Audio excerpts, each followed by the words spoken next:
ऋषिकेशमनुस्मृत्य प्रतिभक्तुम प्रचक्रमे। અહીં सूतजी शौनक आदि ऋषियों से परीक्षित सुख संवाद की कथा सुना रहे हैं। इति शब्द आया है इस प्रकार, राज्ञा परीक्षित द्वारा हरे गुणानुकथने, श्री हरि के गुणानुगान के लिए उपमंत्रित प्रेरित किया अथवा प्रार्थना की। उपमंत्रित का अर्थ प्रेरित किया अथवा तो प्रार्थना की।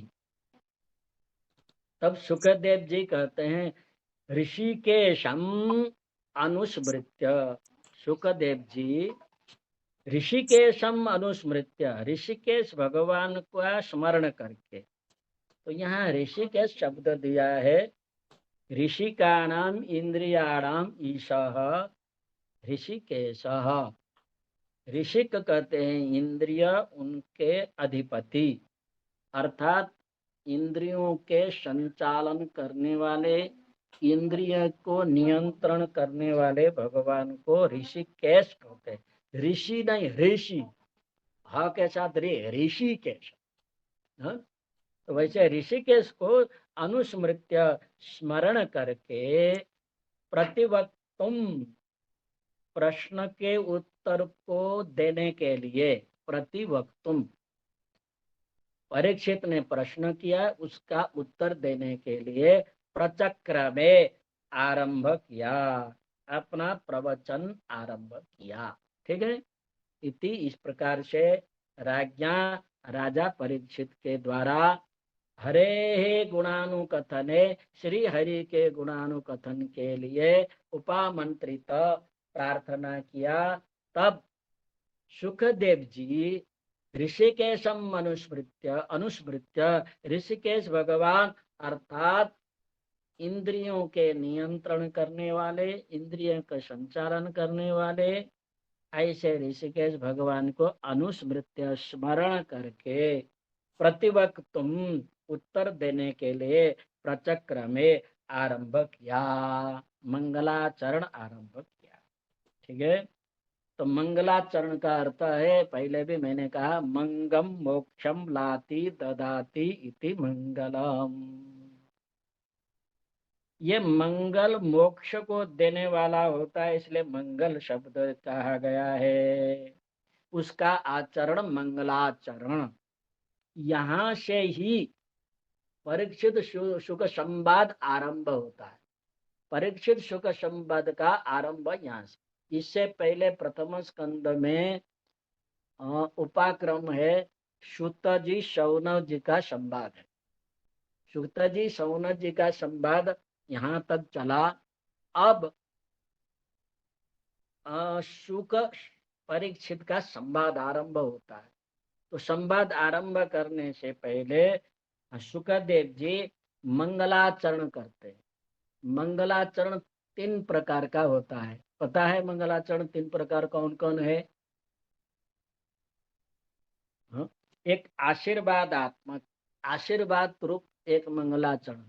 वस्तु निर्देशक, वस्तु क्या है इसके अंदर, शास्त्रों में क्या है उसका निर्देशन भी होता है मंगलाचरण। और तीसरा मंगलाचरण हुआ नमस्कारात्मक, केवल नमस्कार रूप मंगलाचरण। 3 प्रकार के मंगलाचरण में यहाँ नमस्कारात्मक मंगलाचरण करते हैं सुखदेव जी।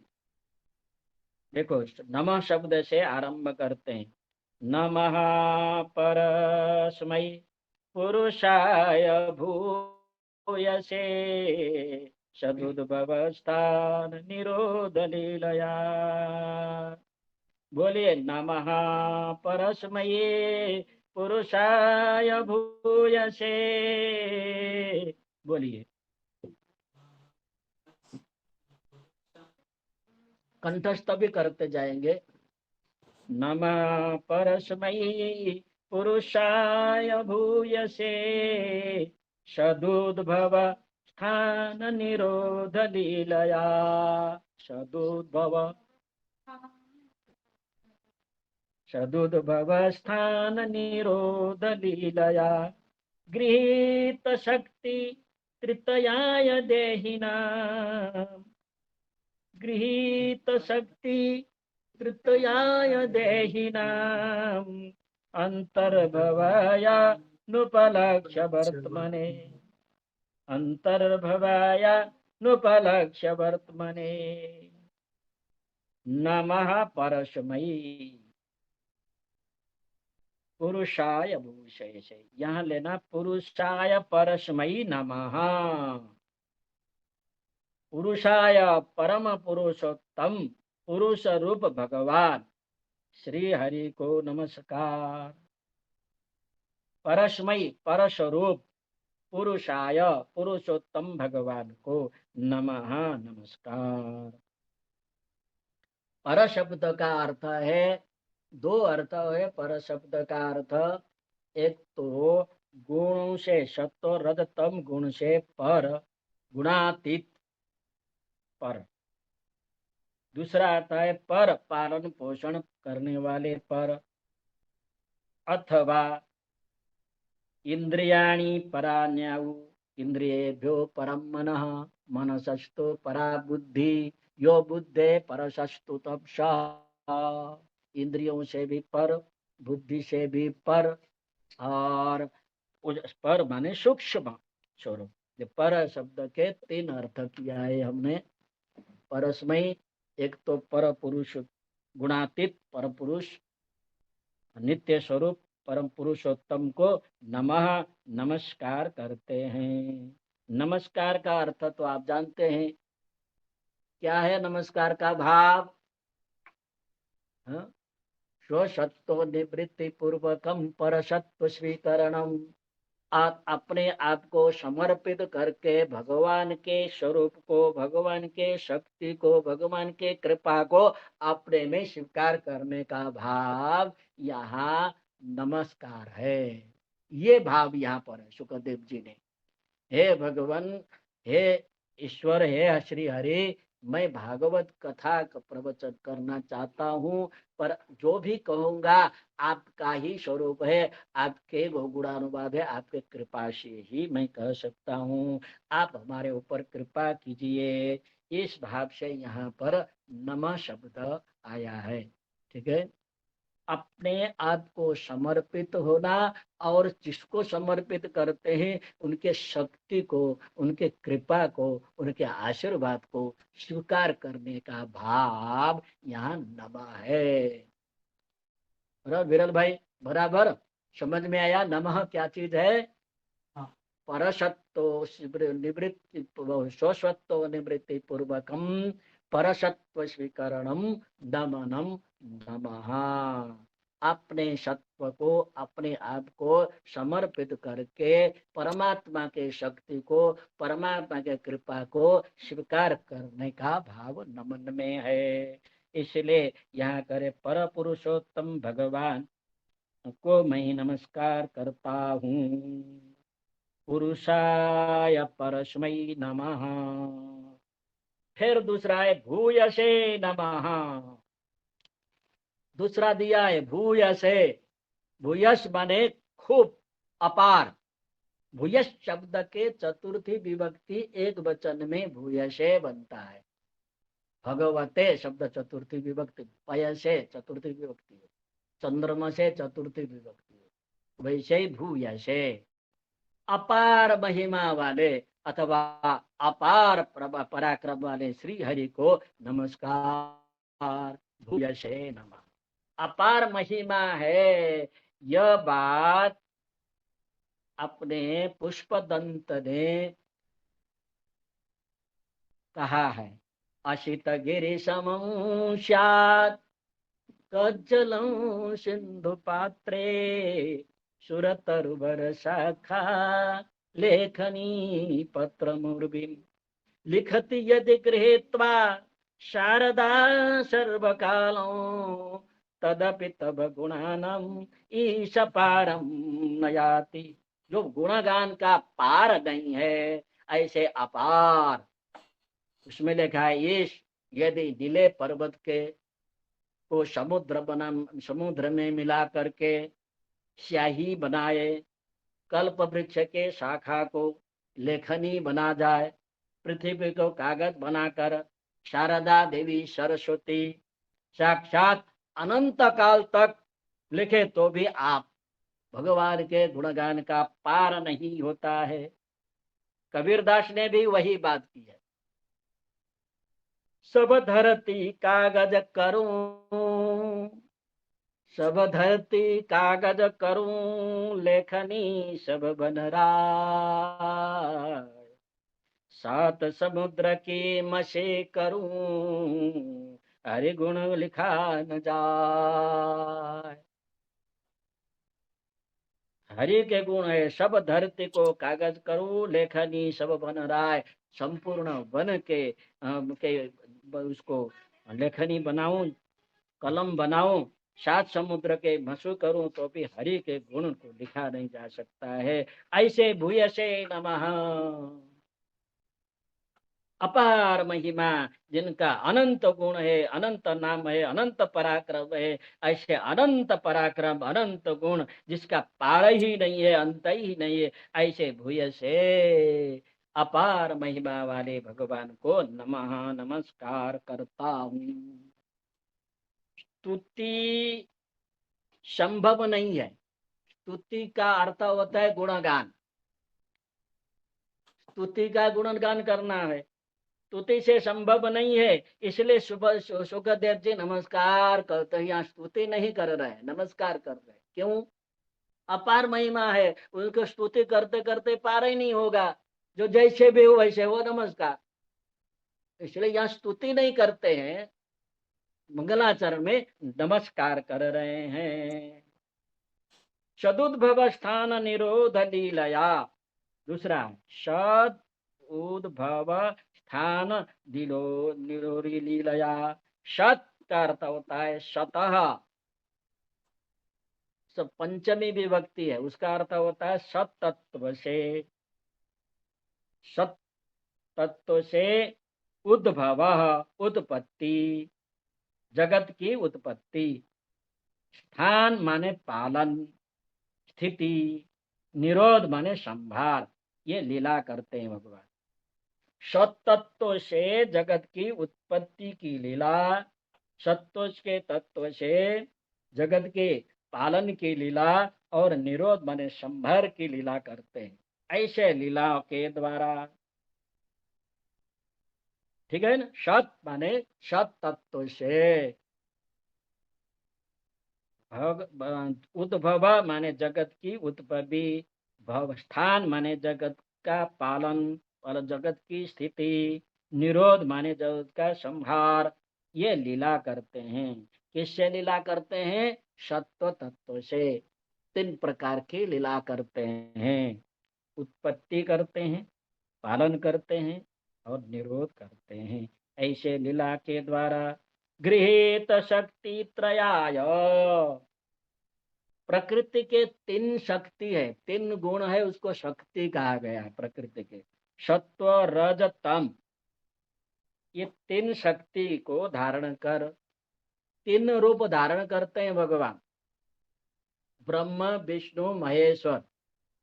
ब्रह्मा जो भगवान के प्रकृति के रज तत्व को धारण करके ब्रह्मा रूप बन करके सृष्टि करते हैं, और प्रकृति के सत्व तत्व को धारण कर विष्णु रूप बन करके पालन करते हैं, और प्रकृति के तमस तत्व को धारण करके महेश्वर बन करके जगत का संहार करते हैं।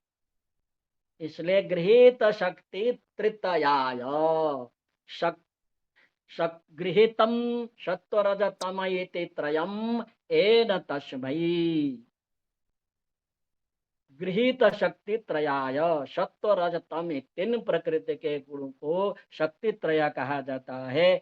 ऐसे तीन शक्ति को ग्रहण करके तीन रूप धारण करने वाले ब्रह्मा विष्णु महेश्वर रूप धारण करने भगवान को नमः नमस्कार करता हूँ। ठीक है, गृहीत माने ग्रहण किया है, शक्ति त्रय, रज प्रकृति के रज तम, रज सत्व रज तम, तीन गुणों को ग्रहण करके तीन रूप को धारण करने वाले भगवान को श्री हरि को नमस्कार।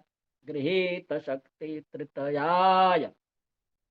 आगे आए देहिना, देहधारी प्राणों के अंदर अंतर्यामी रूप से विराजमान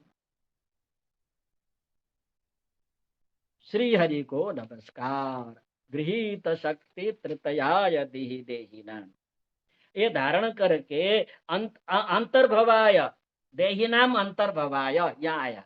देहिनाम माने देहधारी प्राणियों के अंतर्भवाय अंतस्थिताय, देहधारी प्राणियों के अंदर अंतर्यामी रूप से विराजमान श्री हरि को नमः नमस्कार।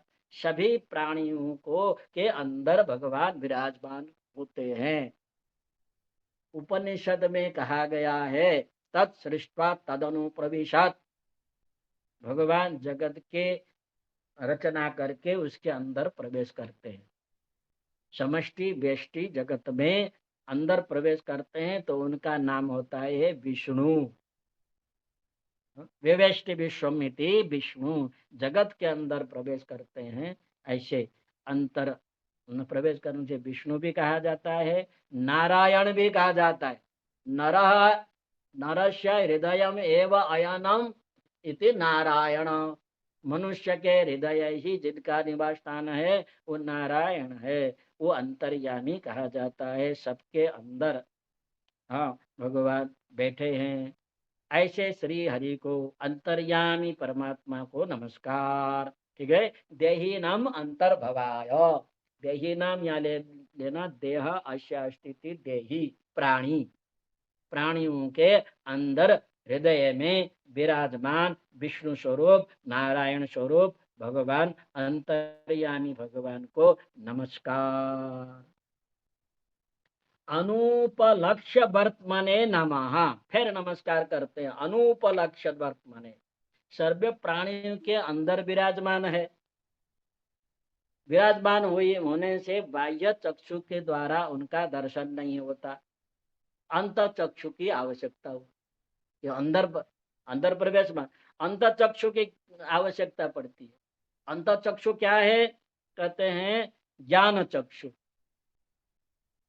ध्यान अवस्थित जगत मनसा पश्यन्ति हम योगिना, ध्यान में रह करके जे योगी लोग जिनका दर्शन करते हैं वो बाहर चक्षु से दर्शन नहीं कर सकते हैं। ऐसे ज्ञान चक्षु से ही भगवान का स्वरूप का दर्शन होता है। इसलिए अनुपलक्ष्य वर्तमाने, जिनका नयन के द्वारा चक्षु के द्वारा दर्शन नहीं होता, ऐसे परमात्मा को कबीरदास जी ने भी कहा था, कस्तूरे कुंडली बसे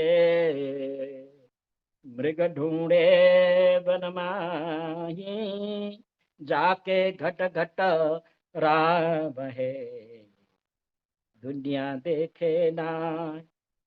जैसे कस्तूरी मृग के नाभि में कस्तूरी होती है, मृग वन में भटकता है, वो सुगंध को मैंने सूंघते हुए भटकता है, ढूंढता है, और ढूंढते ढूंढते ढूंढते मिलता नहीं, मर जाता है। वैसे ही राम आराम से प्राणियों के अंदर विराजमान है, किंतु दुनिया बाहर मस्जिद मंदिर में ढूंढता रहता है। अज्ञानी पुरुष ईश्वर को मंदिर मस्जिद चर्चा ग्यारह में ढूंढता रहता है, मिलता तो नहीं है, आपस में झगड़ा करते, यह मेरा मंदिर है, यह मेरा मस्जिद है। मंदिर मस्जिद गिरधाघर ने बांट दिया भगवान को, धरती बांटी सागर बांटा, मत बांटो इंसान को। मंदिर मस्जिद में ढूंढते हैं, भगवान नहीं मिलता, और मेरा है ऐसे करके आपस में इंसान बट गया है। हिंदू कहता मंदिर मेरा, काशी मेरा धाम है, मुस्लिम कहता मक्का मेरा, अल्लाह का ईमान है। इस प्रकार से संसार बट गया है। परमात्मा हृदय में विराजमान है। और आप कबीरदास के इस उपदेश को लेकर के अगर हम दुनिया को उपदेश दे तो कदाचित ये भेदभाव मिट जाता। तुम्हारा मन ही मंदिर है, तुम्हारा मस्जिद ही मंदिर है, मन है मंदिर। अंदर भीतर झांक के देखो, ज्ञान चक्षु से देखो, तुम्हारा इष्ट देव तुम्हारे हृदय में विराजमान है। हिंदू हो तो हिंदू के इष्ट देव तुम्हारे हृदय में विराजमान है, मुस्लिम हो तो मुस्लिम के इष्ट देव अल्लाह तुम्हारे हृदय में विराजमान है। पर अंदर झांक के देखना चाहिए। सर्वत्र ईश्वर है, सर्वत्र एक समान है, सर्वत्र ईश्वर की सत्ता है। इसलिए गीता कहती है, सुनी चैव स्वपाके च पंडिता समदर्शिना। सर्वत्र समान रूप से देखते हैं, वही तो पंडित है। कबीरदास की शिक्षा को, गीता के इस उपदेश को ग्रहण करते न करे तो आज मंदिर का विवाद समाप्त हो जाएगा। वसुधैव कुटुंब की भावना जनमानस में उत्पन्न होती, भेदभाव नष्ट होता, हमारा विश्व शांति, विश्व कल्याण का लक्ष्य पूर्ण होता। हम ऐसे दिव्य उपदेश को पढ़ते तो हैं, सुनते भी है, किंतु समझते नहीं, जीवन व्यवहार में लाते नहीं है। कबीर ने अपने जीवन में उतारा था। कबीर का इसलिए मैं बोल रहा हूँ क्योंकि परसों 2 दिन के बाद कबीर का जयंती होने वाला। कबीर ने अपना इतना उपदेश अच्छे सरल भाषा में दी है, अपने जीवन में पहले अनुभव किया है, अनुभव के द्वारा लोगों को समझाया है। अद्भुत है, अद्भुत उपदेश। उनको एक एक को समझना चाहिए। कितना वेदांत भरा हुआ ये उपदेश है। कस्तूरी कुंडली बसे मृगदूर, आहा क्या बात अद्भुत है। व्यवहार में नहीं उतारते हम लोग। कबीर ने अपने जीवन में उतारा, अनुभव कर जगत को उपदेश दिया। अनुभव बिना उपदेश का परोपदेश पांडित्य करते। परोपदेश अनुभव के बगैर अपने तो आचरण में नहीं लेते, दूसरे को उपदेश देते हैं। संत शास्त्र वचन को जीवन में उतार कर क्रिया केवलम उत्तरम, क्रिया करते ही करते नहीं, वो क्रिया करते हैं और कहते नहीं है। संत करते हैं, कहते नहीं है। दूसरे कहते हैं, करते नहीं है। बराबर। करके दिखाने वाले को संत कहा जाता। कबीर संत है, उन्होंने करके, अपने अनुभव करके दूसरे को सुनाया है। उन्होंने साक्षात बताया है, हृदय में विराजमान है। तुम्हारे हृदय में भी, मेरे हृदय में विराजमान जो ईश्वर है, तुम्हारे हृदय में भी वही है। सबके अंदर, सुनिए, कुत्ते के अंदर भी, गीता भी कह रहा है, गीता भी कहती है, कुत्ते में भी वही परमात्मा है जो तुम्हारे अंदर है। गाय में भी जो परमात्मा है जो तुम्हारे अंदर है। कितनी सुंदर बात उपदेश है, वो आपने जीवन में उतारना चाहिए। परोपदेश पांडित्य नहीं होना चाहिए। अपने को जीवन में उतार करके मौन से काम करता रहो। तुम्हारे व्यवहार को देख करके लोग अपने व्यवहारिक, तुम्हारी क्रिया ही उपदेश होना चाहिए। वचन उपदेश का कोई महत्व नहीं है, क्रिया होनी चाहिए। आपको देख करके जाने के ऐसा करना चाहिए, अनुकरणीय चरित्र वाला होना चाहिए। आप करो, सुबह उठो, प्रातःकाल उठो, भगवान का नमस्कार करो। बालक देखेगा, नमस्कार करना चाहिए, उसको कहने की जरूरत नहीं पड़ेगी, नमस्कार करो। माता पिता को नमस्कार करो, बालक को कहने की जरूरत नहीं पड़ेगी, वो स्वयं जान जाएगा माता पिता को नमस्कार करना चाहिए। और हम अपने आप नमस्कार नहीं करते, बालक कहेगा तुमको नमस्कार करो, नमस्कार करना चाहिए। अपने अपने करके देखा, बोलने की जरूरत नहीं। तो ये जरूरत है। कबीर दास जी ने इस प्रकार के उपदेश दिया है। सबके अंदर परमात्मा विराजमान है, वो अपने व्यवहार के द्वारा समान रूप से समान व्यवहार करते हुए उन्होंने ये बात को का उपदेश दिया है। तो ये अंतर भवायान उपलक्ष्य वर्तमने, अंदर अंदर रहने वाले परमात्मा को नमस्कार। बराबर। तो इस प्रकार से प्रथम श्लोक पूरा हो जाता है। फिर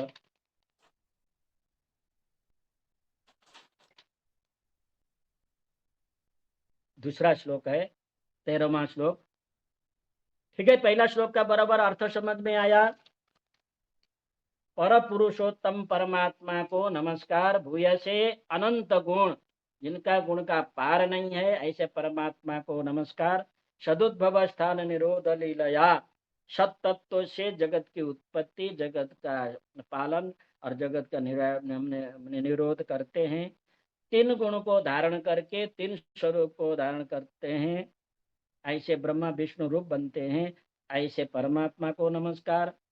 देही नाम प्राणियों के अंदर विराजमान अंतर्यामी स्वरूप को परमात्मा को नमस्कार। अनुपलक्ष वर्त माने, जिनका मार्ग कोई समझ में नहीं, अनुवर्त प्राणियों के अंदर विराजमान होते हुए उनका सामान्य लोग दर्शन कर नहीं सकते हैं, और वैसे अंतर्यामी परमात्मा को नमस्कार।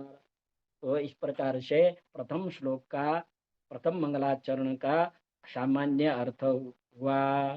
फिर कहते हैं भूयो नमः सद वृजिनच्छिदे सता असंभवाय अखिल सत्वमूर्तये पुंसां पुनः पारमहंसाश्रमे व्यवस्थितानामनुमृग्य दासुषे। भूयः नमः, यहाँ भूयः माने फिर से, पुनः अपि नमस्कार, फिर से नमस्कार। किसको करते हैं फिर से नमस्कार? कहते हैं सद ब्रजिन छिते छिदे, सद ब्रजिन छिते, शताम, यहाँ षष्ठी समास है। शताम सज्जनानाम ब्रजनम दुखम तस्य छिदे, सज्जनों के दुख को नाश करने वाले, सद्ब्रजिन छिदे शताम दुख नाशकाय नमः, सज्जनों के दुख को दूर करने वाले भगवान परमात्मा को नमस्कार। और अशताम, असज्जनों के अर्थात दुर्जनों के, असंभवाय विनाश कारणाय, सज्जनों के परम के रक्षण वाले, नाश दुख को दूर करने वाले, और असज्जनों के असंभवाय नाश करने वाले, ऐसे असंभवाय, संभवी नहीं है, दुर्जन हो वो भगवान को प्राप्त कर सके, संभव नहीं है, एक अर्थ है। दूसरा अर्थ है असंभव माने विनाश, विनाश के कारणभूत। भगवान ने कहा यदा यदा यदा परित्राणाय साधूनां विनाशाय च दुष्कृतां धर्म संस्थापनार्थाय संभवामि युगे युगे।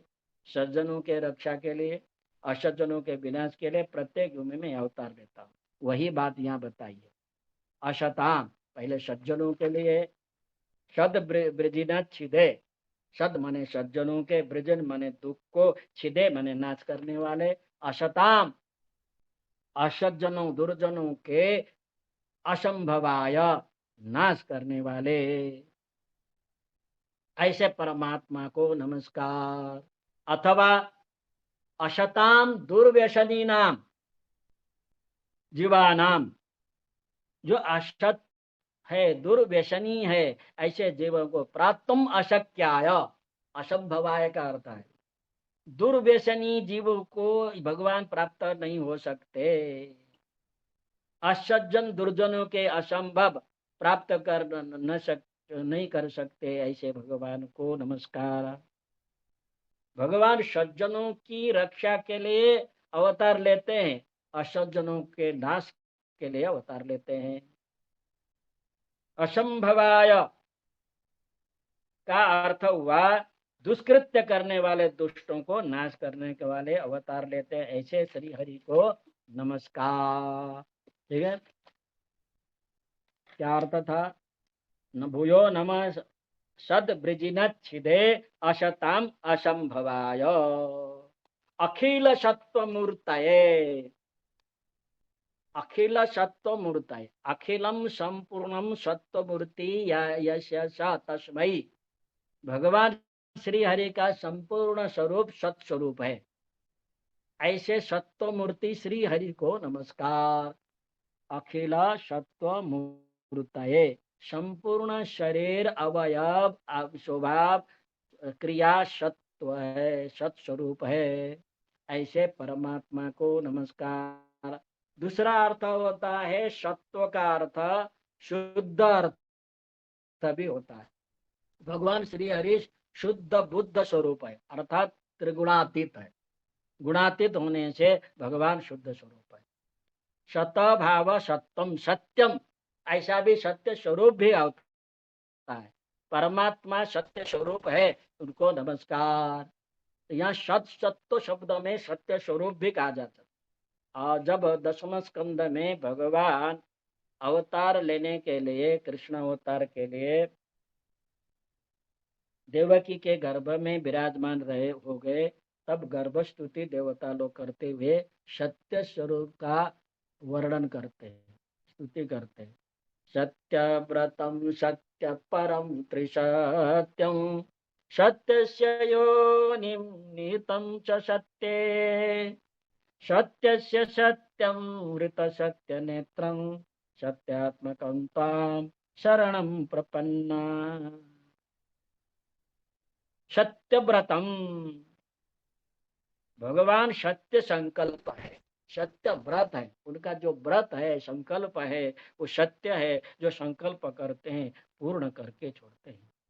सत्य परम, सत्य भाव से ही भगवान को प्राप्त कर सकते। त्रिसत्यम, तीनों काल में, भूत भविष्य भविष्य वर्तमान काल में सत्य स्वरूप से रहने वाले हैं। सत्य व्रतम, सत्य संकल्प, सत्य परम, सत्य से जिनको प्राप्त कर सकते हैं। त्रिसत्यम, तीनों काल में सत्य स्वरूप नित्य रूप से विराजमान होते हैं। सत्यस्य योनिम, यहाँ पर समझ लेना, सत्यस्य माने पंच महाभूत तत्व, पंचभूत महातत्व है, वो भी सत्य है। पंच महाभूतों का नाश नहीं होता, वो भगवान में, भगवान के साथ लीन होता है। जब प्रलय होता है तब भगवान के साथ लीन होता है। प्रकृति के लीन, प्रकृति के साथ, प्रकृति भगवान के साथ लीन।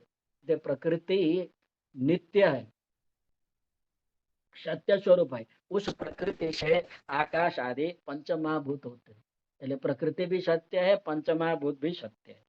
उस पंचमहाभूत सत्य योनिम, उस पंच महाभूत सत्य स्वरूप है, उनको, उनके कारण उपनिषद में कहा तस्मात् एतस्मात् आकाश संभूत, उसी परमात्मा सत्य स्वरूप परमात्मा से आकाश उत्पन्न हुआ। आकाशाद वायु, आकाश से वायु उत्पन्न हुआ। वायु तेज, वायु से तेज उत्पन्न हुआ। तेजस आप, तेज से जल उत्पन्न हुआ। अद्भ्य पृथ्वी, जल से पृथ्वी उत्पन्न। इन 5 महाभूत सत्य रूप है, कारण के सत्य स्वरूप परमात्मा के द्वारा उत्पन्न हुए हैं। तो इस 5 पंचमहाभूत सत्य स्वरूप के योनि माने कारण है। निहितम च सत्य, उसी सत्य स्वरूप पंचमहाभूत में प्राणियों के अंदर अंतर्यामी रूप रह करके रहते हैं, नियतम रहते हैं। उस सत्य स्वरूप पंचमहाभूत तत्व में भगवान विराजमान रहते हैं।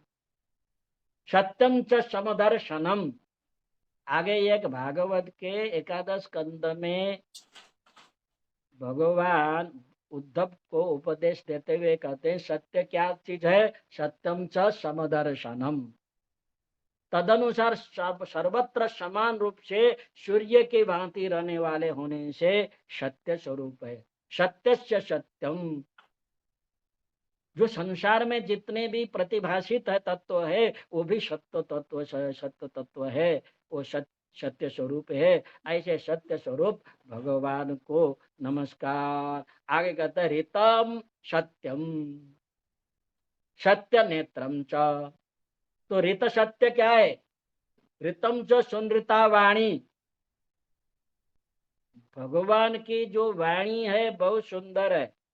मधुराष्टकम में कहा गया है ना, अधरं मधुरं वदनं मधुरं नयनं मधुरं हसितं मधुरं हृदयं मधुरं गमनं मधुरं मधुराधिपते अखिलं वचनं मधुरं चरितं मधुरं वचनं मधुरं फलितं मधुरं चलितं मधुरं भ्रमितं मधुरं मधुराधिपते अधरम अखिलम ऋतम च सत्यम करता हुआ जो मधुर वचन है भगवान का, वो भी सत्य है। अब यहाँ ये कहने का तात्पर्य क्या है? आप देखो, सत्य बोलो और माने मीठी बोलो, ये शक्य नहीं। हितम मनोहारी च दुर्लभम बचा। हित कर वो भी हो, मनोहारी हो, संसार में मनुष्य के द्वारा दुर्लभ है, पर भगवान के द्वारा दुर्लभ नहीं है। भगवान के जो मीठी वाणी है, मीठा वचन है, वो भी सत्य है। बराबर। ये यहाँ कहने का सत्य नेत्रम, जड़ चेतन के में जो भी दिखाई पड़ रहा है वो भी भगवान ही सत्य स्वरूप है। ऐसे अखिल सत्य मूर्ति परमात्मा को नमस्कार। अखिल सत्य मूर्तये नमः। ठीक है ना? तो अखिल सत्य मूर्ति का अर्थ सत्य स्वरूप, शुद्ध स्वरूप, सत्य स्वरूप। बराबर। तो तीन अर्थ करके ऐसे परमात्मा सत्य स्वरूप को मैं नमस्कार करता हूं। फिर आगे कहते हैं, पुनः, फिर आगे, पुनः परमहंस आश्रवे। देखो मूल में, पुनः परमहंस आश्रमे, परमहंसे आश्रमे, परमहंस द्वारा दर्शाए गए आश्रम यानी मार्ग में। यहाँ आश्रम शब्द लेना है मार्ग। परमहंस द्वारा दर्शाए गए मार्ग में व्यवस्थिता नाम रहने वाले। फिर से परमहंस आश्रम में, परमहंस द्वारा दर्शाए गए मार्ग में व्यवस्थिता नाम, विशेषण अवस्थिता नाम रहने वाले पुंसाम, पुरुषों के लिए। किस आश्रम में रहने वाले, किस मार्ग में रहने वाले? कहते परमहंस द्वारा दर्शाए गए मार्ग में रहने वाले पुरुषों के लिए। अनुमृग्य दासुषे, अनुमृग्य दासुषे, अनुमृग्य शब्द का अर्थ विशेष रहस्य पूर्ण है। अनुमृग्य क्या है? मृग, मृग अर्थ होता है अन्वेषण करना, ढूंढना, संशोधन करना। एतद नास्ति, एतद नास्ति, एतद अपि नास्ति, न इति नेति नेति, वेद में आया है। यह नहीं है, यह नहीं है। एतद नास्ति, एतद नास्ति, एतद भी नास्ति, न इति नेति नेति, यह नहीं है, यह भी नहीं है, यह नहीं है, यह नहीं है। इस प्रकार के निषेध द्वारा अनुमृग्य, शोध करने योग्य, खोजा जाता है। आत्मा को इस प्रकार से खोजा जाता है। यह नहीं है, यह नहीं है, यह निषेधात्मक प्रक्रिया द्वारा जानने योग्य, प्राप्त करने वाले योग्य आत्म तत्व है। आत्म तत्व को निषेधात्मक रूप से ढूंढा जाता है, उसको दास उसे ऐसे आत्म तत्व के देने वाले परमात्मा को नमस्कार। ठीक है? आत्म तत्व क्या है? अनुमृग्य है, यह नहीं है, यह नहीं है, यह नहीं है। निषेध प्रक्रिया के द्वारा आत्म तत्व का ज्ञान होता है। इसलिए अनुमृग्य तत्व क्या चीज है? आत्म तत्व है, उसको दास उसे देने वाले। नेति नेति कर सबको नकारे, नेति नेति कर सबको नकारे, या सब में परमात्मा को स्वीकारे। दो प्रकार के अन्वेषण होता है। कोई पूरे एक ढग्गा बंद एक पत्थर छोटे छोटे कंकड़ों के बीच में एक कोई सोना हो या तो हीरा हो रख दो बीच में। उस हीरा को ढूंढने के लिए क्या करोगे? एक एक पत्थर को हाथ में ले गो। एतत न, एतत मणि न, एतत ये नहीं, ये नहीं, ये नहीं, ये नहीं, ये नहीं करते करते पूरे पत्थर अलग हो जाते हैं। जो शेष रहता है, शेष संज्ञा, वही एतत एवं। ये निषेध प्रक्रिया है। बृहदारण्यक उपनिषद में नेति नेति सिद्धांत की चर्चा की है। वहां पर कहा गया तत्वमस्यादि वाक्येन स्वात्मा ही प्रतिपादितः नेति नेति श्रुति ब्रूयात् अनृतम पंचभौतिकम। तत्वमसि इस महावाक्य है। तत्वम असि, वह तू हो, ये वाक्य सामान्य अर्थ है। तत् माने वह, तम माने तू, असि माने हो। ये वाक्य के द्वारा अपने आत्मा का ही प्रतिपादन किया जाता है। असत्य जो पंच महाभूत से उसके बारे में श्रुति कहते हैं नेति नेति, यह नहीं है, यह नहीं। ब्रह्म ज्ञान के इच्छुक को यह वाक्य पहले समझा जाता है। ब्रह्म आत्मा क्या है, क्या नहीं है। ईश्वर पंचमहाभूत नहीं है, पहले क्या कहा जाता है? नेति। ये जल है क्या ईश्वर? द इति। वायु है क्या ईश्वर? न इति। ईश्वर नहीं है। ठीक है। आकाश है क्या? न इति। ठीक है। पृथ्वी है क्या?